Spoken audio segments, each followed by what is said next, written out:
ಹೊಳೆನರಸೀಪುರ ಪಟ್ಟಣದ social club ಆವರಣದಲ್ಲಿ Rotary club taluk ಘಟಕ ವತಿಯಿಂದ ನೂತನ ಪದಾಧಿಕಾರಿಗಳ ಪದಗ್ರಹಣ ಸಮಾರಂಭ ಆಯೋಜನೆ ಮಾಡಲಾಗಿತ್ತು. ರೋಟರಿ ಸಂಸ್ಥೆ ಕಂಡ ಪೋಲಿಯೋ ಮುಕ್ತ ವಿಶ್ವವೆಂಬ ಕನಸು ಕಾರ್ಯರೂಪಗೊಂಡ ನಂತರ ವಿಶ್ವದಲ್ಲಿ ಪೋಲಿಯೋ ಪೀಡಿತರ ಸಂಖ್ಯೆ ಗಣನೀಯವಾಗಿ ಕಡಿಮೆಯಾಗಿದೆ. ಜೊತೆಗೆ ಪೋಲಿಯೋ ಮುಕ್ತ ವಿಶ್ವ ಎಂಬ ಕನಸು ನನಸಾಗುತ್ತಿದೆ. ನಮ್ಮ ಸಂಸ್ಥೆಯ ಮಹತ್ವಾಕಾಂಕ್ಷೆಯ ಕಾರ್ಯ ನಿಮ್ಮಗಳ ಸಹಕಾರದಿಂದ ಯಶಸ್ವಿಯಾಗಿದೆ ಎಂದು ನಿಕಟಪೂರ್ವ ಸಹಾಯಕ ಗವರ್ನರ್ ಡಾಕ್ಟರ್ ಸುಧೀರ್ ಅಭಿಪ್ರಾಯಪಟ್ಟರು. ಪದಗ್ರಹಣ ಸಮಾರಂಭ ಉದ್ಘಾಟಿಸಿ ಮಾತನಾಡಿದ ಅವರು, ಬಲಗೈಯಲ್ಲಿ ಕೊಟ್ಟ ದಾನ ಎಡಗೈಗೆ ತಿಳಿಯಬಾರದು ಎಂಬ ಮಾತಿದೆ. ಆದರೆ ಇಂದು ನಾವುಗಳು ನಮ್ಮ ಸಮಾಜ ಸೇವಾ ಕಾರ್ಯಗಳನ್ನು ಬಹಿರಂಗಪಡಿಸುತ್ತೇವೆ. ಮುಂದಿನ ದಿನಗಳಲ್ಲಿ ಸೇವಾ ಕಾರ್ಯದಲ್ಲಿ ಇತರರು ಭಾಗಿಯಾಗಲಿ ಎಂಬ ಉದ್ದೇಶದಿಂದ ಪ್ರಚಾರಪಡಿಸುತ್ತೇವೆ ಎಂದರು. ರೋಟರಿ ಸಂಸ್ಥೆಯ ಬಗ್ಗೆ ಜನರಲ್ಲಿ ಹೆಚ್ಚಿನ ಅರಿವು ಮೂಡಿಸುವ ಜೊತೆಗೆ ನೂತನ ಸದಸ್ಯರಿಗೆ ಹೆಚ್ಚಿನ ಮಾಹಿತಿ ವಿಚಾರಗಳ ವಿನಿಮಯ ಮಾಡಿಕೊಂಡಾಗ ಸಂಸ್ಥೆಯ ಉದ್ದೇಶ ಹಾಗೂ ಧ್ಯೇಯವನ್ನು ಇನ್ನೂ ಹೆಚ್ಚಿನ ರೀತಿಯಲ್ಲಿ ಕೈಗೊಳ್ಳಲು ಸಹಕಾರಿಯಾಗಲಿದೆ ಎಂದು ತಿಳಿಸಿ, ಸಂಸ್ಥೆಯ ಬಗ್ಗೆ ಸುದೀರ್ಘವಾಗಿ ಮಾತನಾಡಿ ನೂತನ ಅಧ್ಯಕ್ಷ ಹಾಗೂ ಸದಸ್ಯರಿಗೆ ಸಲಹೆ ನೀಡಿದರು. ಸಹಾಯಕ ಗವರ್ನರ್ ನಿರ್ಮಲ್ ಕುಮಾರ್ ಜೈನ್, ವಲಯ ಲೆಫ್ಟಿನೆಂಟ್ ಲೋಕೇಶ್ HR, ನೂತನ ಅಧ್ಯಕ್ಷ ಸಂತೋಷ್ HY ಹಾಗೂ ಇತರರು ಮಾತನಾಡಿದರು. ನಿಕಟಪೂರ್ವ ಅಧ್ಯಕ್ಷ KA ವೆಂಕಟೇಶ್ ಬಾಬು ಹಾಗೂ ಕಾರ್ಯದರ್ಶಿ ವೆಂಕಟೇಶ್ KV ಅವರು ನೂತನ ಅಧ್ಯಕ್ಷ ಸಂತೋಷ್ HY, ಕಾರ್ಯದರ್ಶಿ ಡಾಕ್ಟರ್ ಕೃಷ್ಣಮೂರ್ತಿ VS ಅವರಿಗೆ ಅಧಿಕಾರ ಹಸ್ತಾಂತರಿಸಿದರು. ನೂತನ ಖಜಾಂಚಿ ರವೀಶ್ GT ಜೊತೆಗಿದ್ದರು. ರೋಟರಿ ಸಂಸ್ಥೆಯ ಮಾಜಿ ಅಧ್ಯಕ್ಷರಾದ ಅಶೋಕ್ HC, ಮಂಜುನಾಥ್, ಶಿವಕುಮಾರ್, ಯೋಗೇಶ್, ಗೋಪಾಲಕೃಷ್ಣ ಹಾಗೂ ರೇಣುಕೇಶ್ ತಾತನಹಳ್ಳಿ, ಸದಸ್ಯರಾದ ಹೊನ್ನಪ್ಪ, KM ಪ್ರವೀಣ್, ರೇಣುಕಾ ರಂಗಸ್ವಾಮಿ, ಶ್ರೀನಿವಾಸ್, ಭುವನ್ ಹಾಗೂ ಇತರರು ಕಾರ್ಯಕ್ರಮದಲ್ಲಿ ಭಾಗವಹಿಸಿದ್ದರು. ನೀವು ರೋಟರಿಯಲ್ಲಿ ಕಳೆದ ಹಲವಾರು ವರ್ಷಗಳಿಂದ 12 ಲಕ್ಷ ಸದಸ್ಯರು, 13 ಲಕ್ಷ, 14 ಲಕ್ಷ ಅಷ್ಟೇ ಇದೆ. ಇದಕ್ಕೆ ಸೇರಿದವರು ಸಾಕಷ್ಟು ಜನ ಬಿಟ್ಟು ಹೋಗ್ತಾ ಇದ್ದಾರೆ. ರೋಟೇರಿಯನ್ಸ್ ಯಾವಾಗಲೇ ಯಾವುದೇ ರೋಟರಿ ಫಂಕ್ಷನ್ ಮಾತಾಡಿದ್ರು ಮೆಂಬರ್ಶಿಪ್ ಬಗ್ಗೆ, ರಿಟೆನ್ಷನ್ ಬಗ್ಗೆ, ನಂತರ ಫೌಂಡೇಶನ್ ಬಗ್ಗೆ ಮಾತಾಡೋದು ಮಾಡ್ತಿದ್ದಾರೆ. ಮೆಂಬರ್ಸ್ ಬಗ್ಗೆ ಹೇಳೋದಾದ್ರೆ ನಮ್ಮಲ್ಲಿ ಏನಾಗ್ತದೆ ಅಂದ್ರೆ, ಈ ಒಂದು ವರ್ಣರಂಜಿತ ಸಮಾರಂಭದಲ್ಲಿ ನಾವು ಅವರನ್ನ ಇಂಡಕ್ಟ್ ಮಾಡಿದ ಮೇಲೆ ಅವರಿಗೆ ರೋಟರಿಯ ಬಗ್ಗೆ ಸಾಕಷ್ಟು ತಿಳುವಳಿಕೆ ಹೇಳೋದನ್ನ ಮರೆತು ಬಿಡ್ತೀವಿ.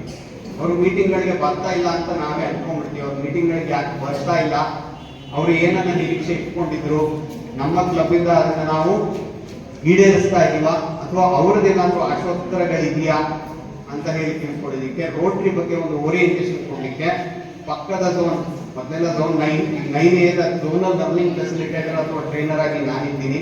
ಮತ್ತೋರ್ವ ಝೋನಲ್ ಫೆಸಿಲಿಟೇಟರ್ ನಿಮ್ಮ ಕ್ಲಬ್ಬಿಗೆ ಪ್ರದೀಪ್ ಅವರಿದ್ದಾರೆ. ನಮ್ಮಿಬ್ಬರ ಜಂಟಿ ಜವಾಬ್ದಾರಿ ಒಂದು ಓರಿಯೆಂಟೇಷನ್ ಪ್ರೋಗ್ರಾಮ್ ಮಾಡುವಂತದ್ದು.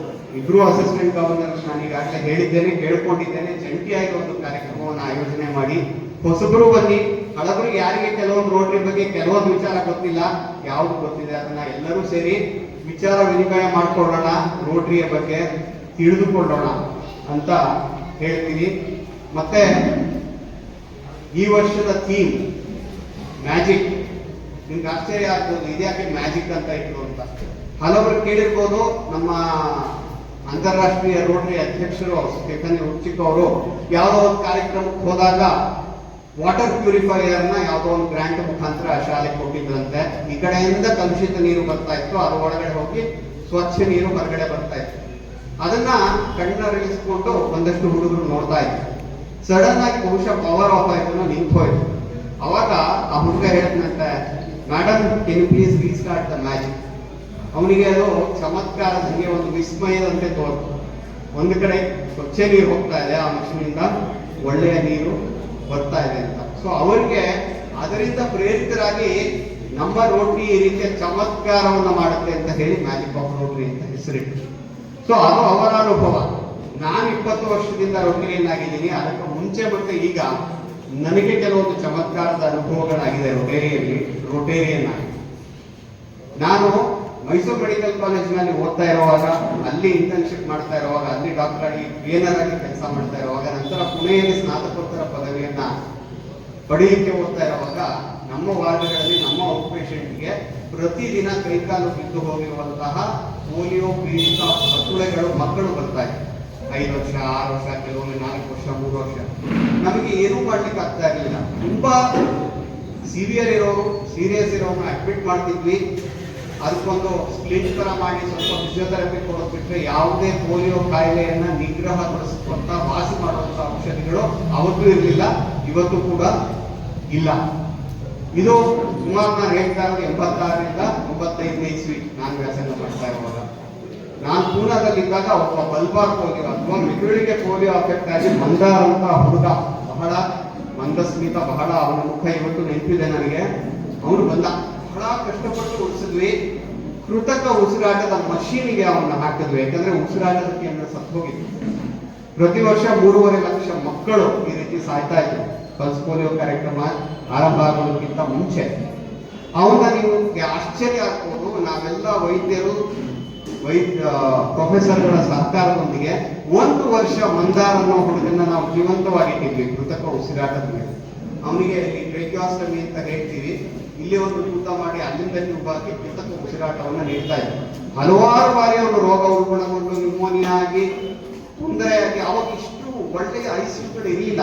ನಾನು ಕೆಲಸ ಮಾಡ್ತಾ ಇದ್ದಿದ್ದು ಸಸೂನ್ ಜನರಲ್ ಆಸ್ಪತ್ರೆ, 1,500 ಬೆಡ್ ಇರೋ ಆಸ್ಪತ್ರೆ, ಆದ್ರೆ ಅದು ಮುನ್ಸಿಪಾಲಿಟಿ ಆಸ್ಪತ್ರೆ. ಕೆಲವು ವೆಂಟಿಲೇಟರ್ ಬೆಡ್ಸ್ ಇತ್ತು, ಒಂದೆರಡು ಸಣ್ಣ ರೂಮಿನಲ್ಲಿ ಇರೋ ಫೆಸಿಲಿಟಿಯೊಂದಿಗೆ ಅವನ ಜೀವಂತವಾಗಿತ್ತು. ಅವನು ಬಹಳ ಖುಷಿಯಿಂದ ಮಾತನಾಡ್ತಿದ್ದ. ಟ್ರೇಕಿಯಾಸ್ಟಮಿ ಇರುವಾಗ ಕೂತು ಮಾತಾಡ್ಲಿಕ್ಕೆ ಆಗಲ್ಲ, ಎಷ್ಟಾಗ್ತದೆ ಅಷ್ಟು ಮಾತನಾಡ್ತಿದ್ದ. ಅವನಿಗೆ ಟ್ಯೂಬಲ್ಲಿ ಆಹಾರ ಕೊಡ್ತಿದ್ವಿ, ಸ್ವಲ್ಪ ಇಂಪ್ರೂವ್ ಆದ್ರೆ ತಿಂತಿದ್ದ. ನಮ್ಗೆಲ್ಲ ಬಹಳ ಆತ್ಮೀಯ ಸ್ನೇಹಿತನಾಗಿದ್ದ. ಪ್ರೊಫೆಸರ್ಗಳಂತೂ ಅವನ ಕಂಡ್ರೆ ಅಚ್ಚುಮೆಚ್ಚು. ಅವನು ಒಂದು ಸಾರಿ ರೋಗ ಉಲ್ಬಣಗೊಂಡು ಅವನು ಮರಣ ಹೊಂದಿದಾಗ ಅವರ ಮನೆಯವರಿಗಿಂತ ಜಾಸ್ತಿ ಎತ್ತುವಿ ನಾವೆಲ್ಲ ವೈದ್ಯರು, ಎಸ್ಪೆಷಲಿ ಸ್ನಾತಕೋತ್ತರ ವೈದ್ಯರು. ಸೊ ಈ ರೀತಿ ಪ್ರತಿ ವರ್ಷ 3.5 ಲಕ್ಷ ಜನ ಸಾಯ್ತಾ ಇದ್ದಾರೆ.